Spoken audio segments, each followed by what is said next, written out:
This is the Roller Coaster Podcast, and I'm your host, Lucy Q. Life is a wild ride.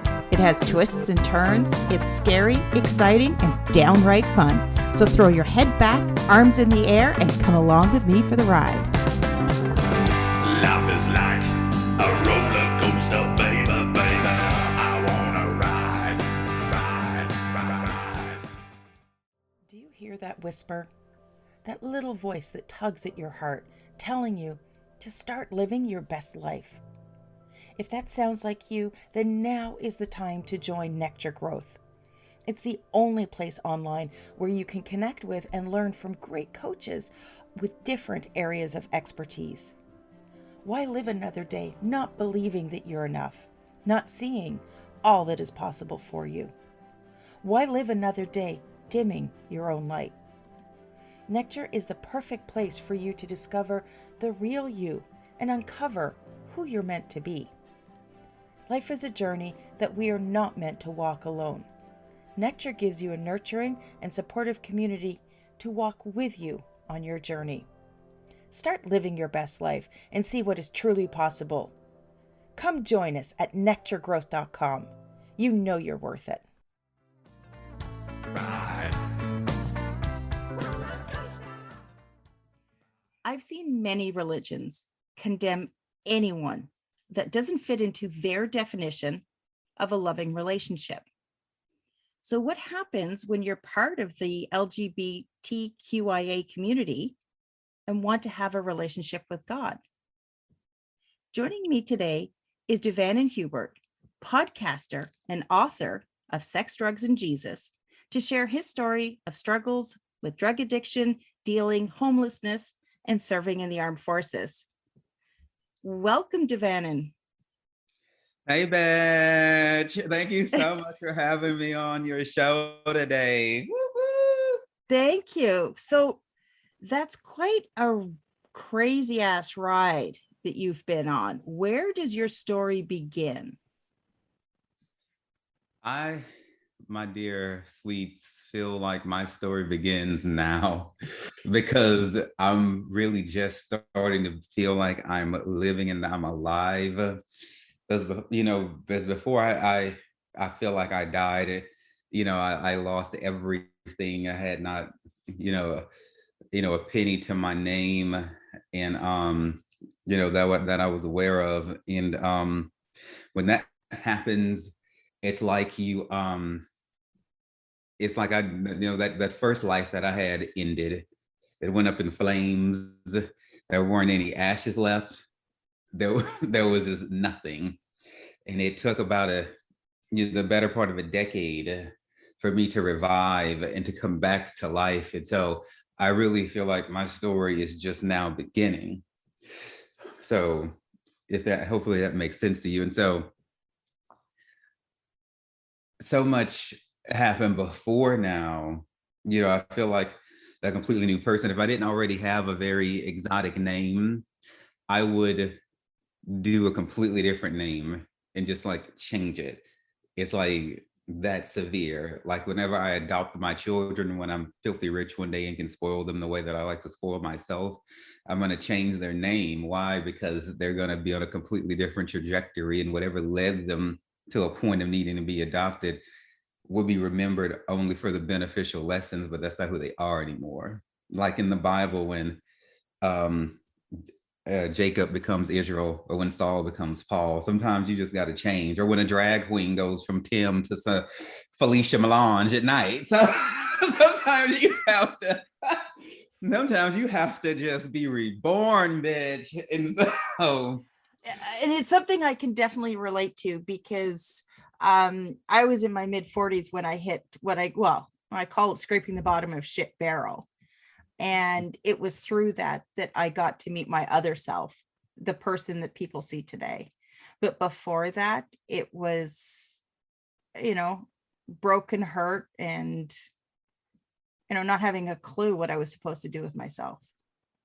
And I was in my mid 40s. So. But like one of my favorite songs from Dave Koz, the collaboration he did, It says, as long as you are breathing, you can start all over again. That's the, Well, and that's it. And I think that's what most people miss, is that they always wait for some future date to create change. I mean, the famous one is January 1st. Everybody, it's like, right. oh, I'm going to start a New Year's resolution. Well, why don't you just wake up tomorrow and do things differently? Like, why do you need some big grand plan? Just do things differently. Yeah, and with that date, you're really setting yourself up to fail, because most people kind of overshoot what they're capable of doing. If you're drunk and hungover and tired, let's look at how we really start the new year. It's not exactly on a high Yeah, note. hungover, or actually, you're probably still drunk, depending on how you're partying. But it's not the best frame of mind. You're right. I'd rather start my new year on the summer solstice, or something like that, or on the winter solstice, when the sun's at one of its peaks, and do it like that and kind of do my own thing. But so I'm glad everything that would be considered negative happened to me, my dear sweets, because now I get to talk about it. It refined me. I'm not, arrogant anymore. I'm not vain like I was before. I don't have pride. I can ask for help if I need it. I feel refined. The Lord brought me out of the tests and the trials and everything like that. And I'm a better person for it. I take care of my worldly possessions better than I did before. My car stays clean like it didn't before. I don't have a bunch of dope fiends hanging around me and people trying to use me like I did before. I refine my friends. I pay attention. I have a better quality of living. I was thankful for stuff before, and I did what I could to help people, but not at this level. Kind of like in the Lord of the Rings when Gandalf was fighting that Balrog on the bridge of Khazad-dûm, and they fell off, and then he basically died on the side of the mountain, and he came back all glowing and glistening as Gandalf the White. I'm probably one of the only people that have not seen any of those movies. It is a commitment. You have to set aside like a third of your life. I'm like, no, that's okay, thanks. So, okay, you mentioned the tests and the trials. Uh-huh. So where in the story does the drug addiction come in? What sort of initiated that? That all came into play when I got kicked out of Lakewood Church in Houston, Texas, for being a member of the Alphabet Mafia community.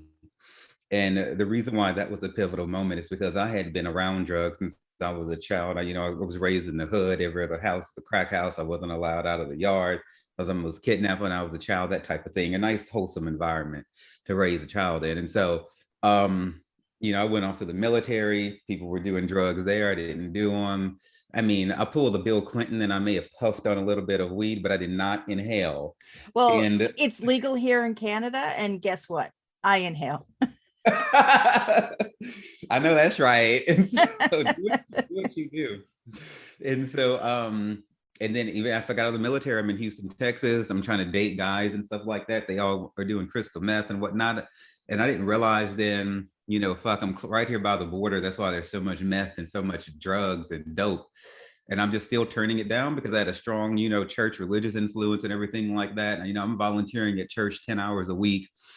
I am the volunteer supervisor for the Wednesday night kids service over all the elementary school kids, like second, third grade to fifth. I'm a worship leader in the kids service on Wednesday night. Plus I teach my own group of third grade boys on Wednesday nights. I get there early to set up, and I stay late to check all the kids out after I've checked them in.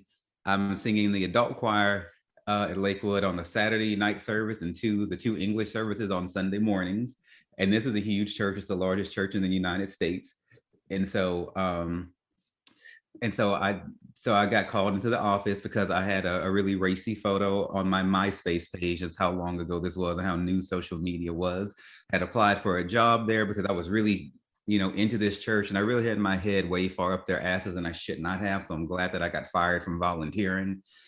So they found my dirty, scandalous MySpace photo, and it was me in a cowboy hat with like some torn sleeves on and like a little underwear, and I was just like serving face, bitch, and I looked good, and so I put the picture up there, and there was And so they found it, called me, and they were like, "We found your scandalous photo," and the lady, it was the adult choir pastor and the lady in charge of the kids ministry. And she was like, I'll never forget her words. She was like, "You can't be doing," referring to the Montrose, to the gay part of Houston where I lived. And no, that's not where I live. That's where I hung out at. And she was like, "You can't be doing that out there, hanging out there with them." And this that's how she referred to the gay community in Houston. And so since I identified as not straight, I think I had on there bisexual at the time, but now I'm all the letters. She was like, you can't, you're relieved of your duties. So I couldn't be around the kids anymore. I couldn't go say goodbye to anybody, which is really the worst part of it. So no more singing in the adult choir, no more any of those volunteer responsibilities. They said I could be an usher though, and if I accepted their remedial conversion therapy package and read books to become ungay, then perhaps I could work my way back into their graces. And so then I had a choice to make, to either whip their asses on holy ground and shed blood, or just get up and walk the fuck out. And I'll never forget their confused faces. They just looked at each other like they couldn't believe I didn't accept their generous conversion therapy package as I got And up and I just and I'm trying to have empathy for where they are, because they're coming with their own stories. But like, I can't help but think how I would feel if somebody told me that they want me to take conversion therapy because they didn't like who I was. Like, they want me to stop being a redhead. You know what I mean? Like, I don't get that. So to come to you and say, you're not welcome here unless you're straight.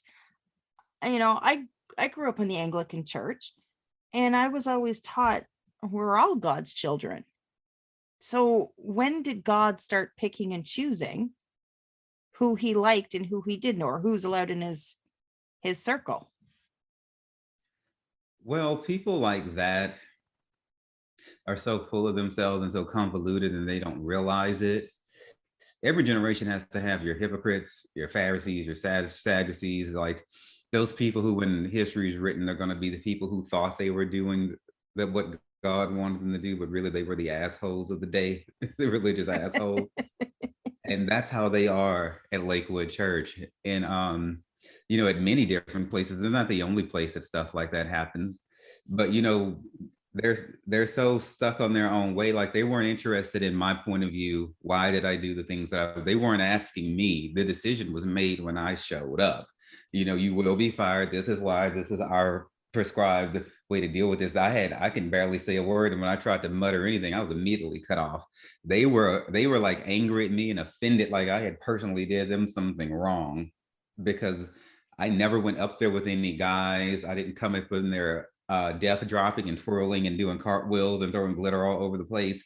I did that outside of church, but they were just so caught up in their own image of what they feel like something is supposed to be. And that's the greatest grievance that I have against religious people and church people and denominational people, well, the mean ones, is because they're not willing to take a second, third, fourth, fifth, sixth look at things, however many you have to continue to refine your perspectives. They feel like the way they think about something is it shouldn't change, cannot change. And if anybody else isn't doing it, then those other people must be wrong. And that is the lack of humility. Why I work to separate my reputation from church people. I believe in God and the Trinity, but I don't fuck with churches and denominations. There are loving, affirming LGBTQ denominations out there: Lutheran Church, Episcopalian Church, Metropolitan Community Churches. There are places that we can go. But after everything I went through, I'd rather just do my own personal thing, with the Lord, which And is the that's most. it. That's why I don't go to church anymore, is because, in my experience, some of the most unchristian people were the people that went there every Sunday. Mm-hmm. Preach, sister. Like, I've seen the way that they react, the way they bitch at people, the way that they approach things, and there's no universal love in any of it. They're all doing it in the name of God. And we just looked at it one day and we're like, I don't think so. Like, I just don't. Now, we're quite spiritual. And I just because for me, God, the term God is always seems to be connected with the church. So I just prefer to refer to the universe. That's just, my personal choice. But, whether you call our higher power God or the universe, it's still that universal connectivity that we all have with one another. Right. And I don't care what people believe in. Hey, I love going to hang out at the Buddhist temple. That great vegetarian food. I'm around other bald people like me, and I really feel comforted, in ways I never could in any other religious facility. My God, you can eat off the floor, at the one that I go to here in Baton Rouge. There's a scripture in the Bible that talks about how in the last times, in the end times, that there would be a great falling away from the church. And you see, everything about scripture is about interpretation. The arrogant people in church think that falling away has to happen because people just become heathen and just decide to abandon God. I believe that falling away happens, probably maybe a little bit of that, but mostly because of people in our situation who have seen the bullshit in churches and don't want to go anymore. So when they see their pews emptying out and things like that, they're so into themselves and the way they think, they're going to go, those people just have abandoned God. No, bitch, we've abandoned you. We've abandoned your rituals, your fucking the robes and this and all of this shit that you have to fucking do, every Sunday, and we don't even fucking know why and who made the shit up. Well, and it's funny because my husband, his family, or he was Roman Catholic, and he went to Catholic school here in Canada. And I don't know if you heard of what's happened in the Catholic Church in Canada and our schools and stuff like that. But, let's just say that some of the priests that worked at his high school were charged. A scandal. But he has a greater understanding of the history of religion. And he's always contended that the book that they didn't include in the Bible was the book of Jesus. And the book of Jesus states that, God is within us, and any place we are is our church.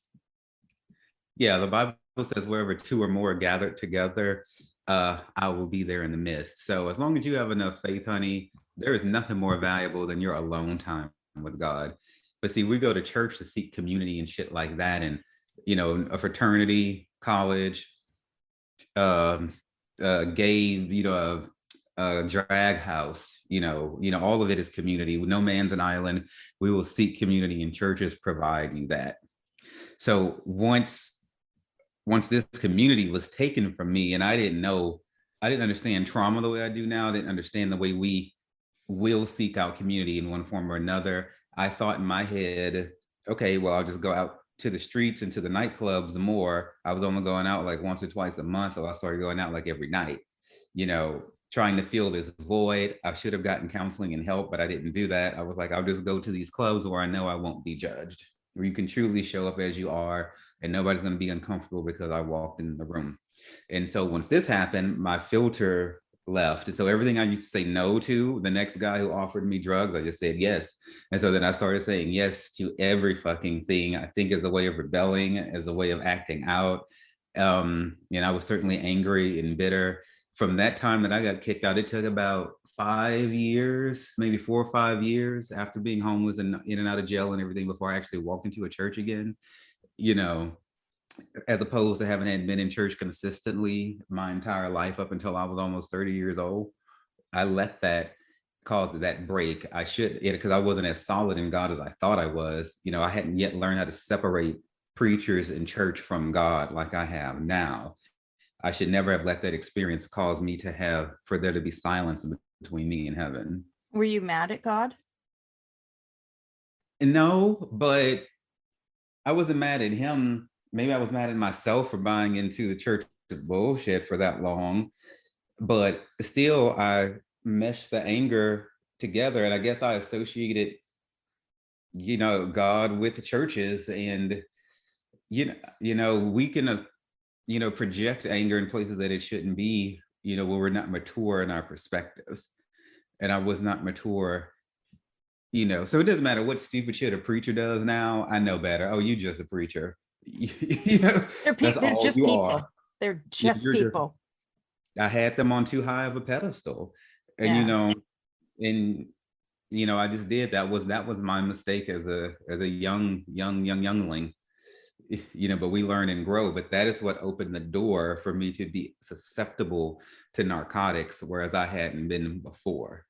And then once that started, you know, Was the drug use part of you trying to find that community, replace the community that you had lost in the church, so that you were almost repeating the same pattern by doing what you had to do to fit in?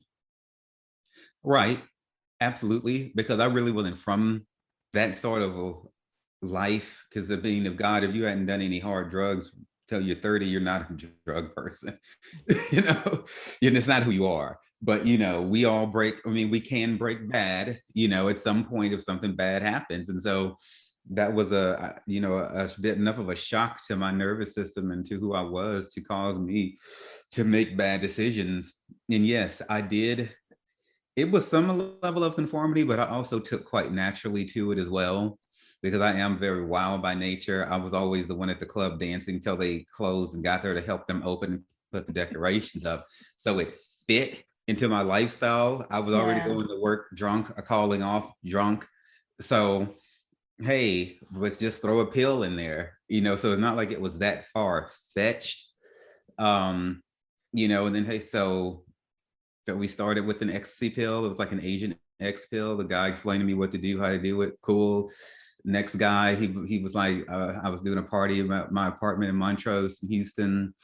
We're in the kitchen. He pulled out this bag with the white powder, it's cocaine. He's like, have you done this before? I'm like, no. He's like, you want to try it? I'm like, sure. Then it was G after that. Then I found a GHB, GBL, and I found a guy like on an app, and he was doing meth, Tina, Crystal, whatever you want to call her. And I had avoided crystal meth. I started with the little drugs and worked my way up. And then one day I was like, fuck it, it's time to take this dive too. Try that shit, and then I really liked crystal, and I was like, this shit is like the perfect drug. I don't need any of the other ones. So I pretty much stopped all the other ones, more or less. And then I just started doing crystal. Then I started learning how I got introduced to a dealer.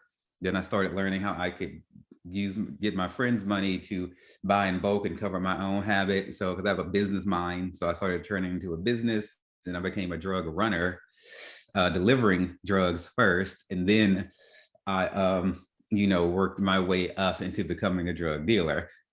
I didn't need to do this. I had a job making $30 to $70 an hour, but the community was strong. This drug dealer was like a father to me. Yet I had a very strained relationship with my own dad. He was very fatherly to me. It's true, he was only using me for his advantages, but I didn't realize that. He was showing me affection, this community, the other drug users. It's like the criminal underworld has its own community, and it does provide comfort. You are accepted. There's people who are homeless who have nowhere to go, who have to come stay at drug houses when they can't get in anywhere else. Um, the way it works, so when you're asking somebody to give up drugs, a homeless person to stop being homeless, you're asking them to give up their community and the only life that they know. There's a whole economic system that works in the bar scene, in the club scene, in the drug scene. I'll say this and I'll be quiet for it.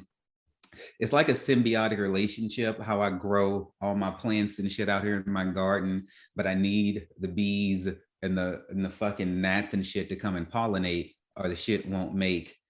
It's like at a bar, you have your whole infrastructure, but the bars, there's always a drug dealer there to come and push the drugs and shit to help create the whole nightlife vibe. You don't have to, the bar owner doesn't need to go and find a drug dealer. They're just gonna fly right on over there like a bee to the pollen and everything like that. That symbiotic relationship is expected, and that's around the globe that way. And when you grasp an understanding and you can own and master that type of shit, you don't want to let it go. You don't. It becomes intoxicating. Yeah, I'd never thought of community in those environments. I'd never looked at it like that before, but I can see how that makes sense. So did the drugs lead to the homelessness? My drug dealing, well, I got really messy once I found out that I got HIV. So I found out I had HIV from a voicemail that the doctor left on New Year's Eve 2011. And so leading with 2010, leading into 2011, shit, one of those, fuck, I can't remember. I think it was years 2011. I'm thankful it's been so long, I'm starting to forget. Hallelujah. And so that caused me to have, I think, a nervous breakdown. I left my job at CenterPoint Energy at the light company because I didn't want to get anybody fried with the high voltages of electricity that I was dealing with out there in substations, which is 345 kilovolts of electricity, typically speaking, which is enough to kill a man. And I wasn't trying to have that on my conscience. I couldn't get my head clear or stop crying and shit. And so I just stopped because I thought I was going to die. In those days, people were still dying in Houston from AIDS. Everyone who I had known in life had shriveled up and died from AIDS. And so in my head, I was thinking I would be dead by August. I have no foundation or reason. I just came up with that shit. And that's what I chose to believe. I was foolish. But what we believe directs our steps. And so since I thought I was going to die in a few months anyway, I was like, well, fuck it. I'm just going to party my ass off until I die. So then I just stopped caring how people treat me. I just like whatever. So people walk all over me and shit. I should have gone gotten help, but I was too prideful. I didn't think I could. I didn't, and I felt unexpected emotions from this. Like I felt very guilty. I felt dirty and filthy and ashamed. I tried to go to a club, and I just very paranoidly thought everyone would know that I have HIV somehow. There's no way for that to have happened. And so I went from going out to the club like every day to like nothing at all. So that's how I became an at-home drug user once I got the HIV diagnosis. And then, one sloppy move led to another. Then I got drug raided by SWAT. They came in like 45 at least, armed them in semi-automatic rifles, Kevlar vests, SWAT, the K9 dogs, face shields, helicopters, white vans outside everything. It's not like I wasn't making moves. I was very bold. I was known all over fucking Houston.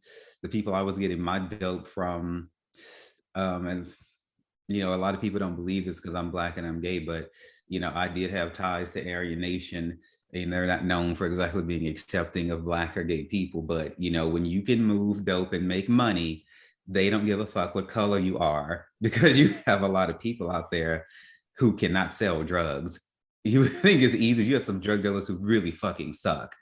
And so the people I was getting from was moving like maybe 2 keys a day of meth. And I was good enough to get their attention so, without saying exactly how much weight I was moving and stuff like that. And so they had a right to come send SWAT after me. Can't even imagine.